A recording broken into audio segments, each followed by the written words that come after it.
Hi friends, good evening. Videos போட்டே வந்து ரொம்ப நாள் ஆச்சு. இட்ஸ் ஓகே, இனி ரெகுலராக வந்து வீடியோஸ் போட ட்ரை பண்ணுறேன்.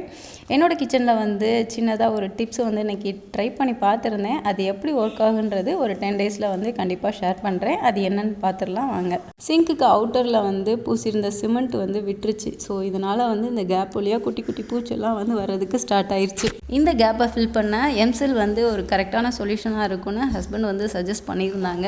பட் இருந்தாலும் இது வந்து ஒரு டெம்ப்ரவரி சொல்யூஷன் இருக்கும்னு நானும் வந்து இன்றைக்கி ட்ரை பண்ண ஸ்டார்ட் பண்ணிட்டேன். ஸோ நானும் ஒரு ஆர்வக்கோளாறுத்தனமாக வேகமாக வந்து எல்லாத்தையும் ஃபில் பண்ண ஸ்டார்ட் பண்ணிட்டேன். ஸோ ஃபைனலாக முடிச்சதுக்கப்புறமா தான் அந்த பாக்ஸை வந்து ரீட் பண்ணி பார்த்தா, ஸோ அதில் பிளாக்கும் அந்த சிமெண்ட் கலர் ரெண்டையும் வந்து ஈக்குவல் ரேஷியோவில் எடுத்து மிக்ஸ் பண்ணிவிட்டு அதுக்கப்புறம் தான் வந்து எல்லாத்தையும் ஃபில் பண்ண சொல்லியிருந்தாங்க. அச்சோ, எல்லாமே வேஸ்ட் பண்ணிட்டோமான்னு தோணுச்சு. பட் இருந்தாலும் ஒரு 30 ருபீஸ் தானே, மனசை தேத்திக்கிட்டேன். ஒரு 10 மினிட்ஸ்க்கு அப்புறமா தண்ணியில் கரைதான் ட்ரை பண்ணி பார்த்தேன். இல்லை, ஓகே, இது எவ்வளோ நாள் வருதோ வரட்டும்.